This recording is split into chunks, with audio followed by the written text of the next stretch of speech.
Hi, I'm Tara. Have you ever had a time where you really struggled with a bad attitude, or a moment when something that you were doing just you knew you weren't supposed to do, but it just somehow had a grip on you and you didn't know how to stop it? Yeah, I've had those moments too. In today's Bible passage, we're going to look at a moment when God actually told someone, "You must master the sin crouching at your door. If you don't, it will master you." So it's our responsibility to master that bad attitude. Let's see what the Bible says. In Genesis 4, we are told that Adam slept with Eve and they ended up having a son, and she named him Cain. And then she had a second son and she named him Abel. Well, Abel was a shepherd. He tended sheep, and Cain was a man who worked the land. Well, Cain took some of his crops in the process of time and offered it to God, while Abel took the firstborn male sheep and the fat of them and offered them before God. And God accepted Abel's offering, but he didn't accept Cain's. And this made Cain very angry. He was very sad because his offering wasn't accepted. And God went to him and said, "Why are you so angry? Why are you sad?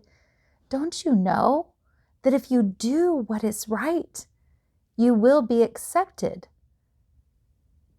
But if you don't, sin is waiting and crouching at your door, ready to master you.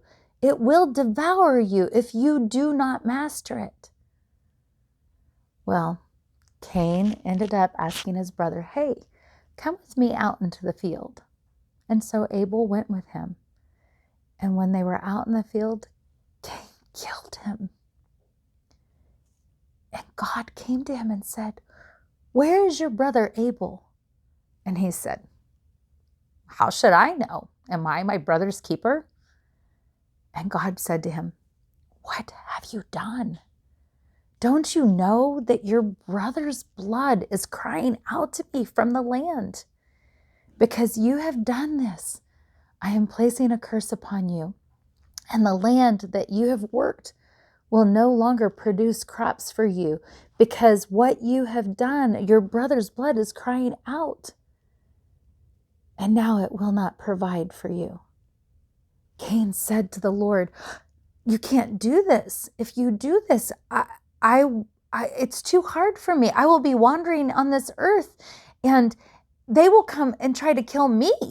And God said, "No, the people won't come and try to kill you. And if they did, it will be worse on them 7 times of what it was to you.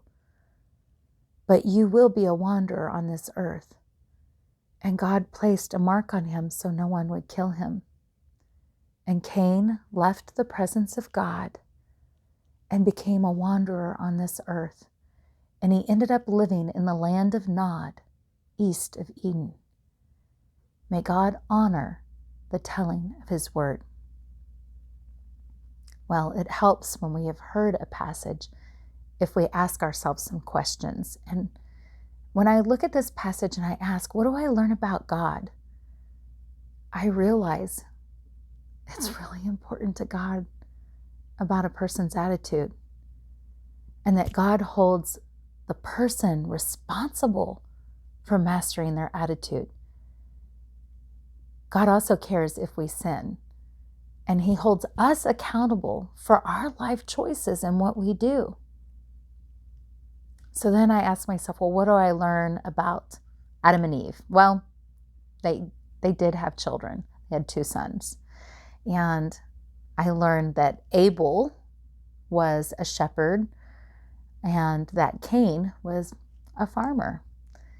And I learned that both of the boys gave an offering to God, but one was accepted and one wasn't. And it wasn't an issue of that offering of sheep is better than the offering of crops. It's the attitude that God was talking to Cain about.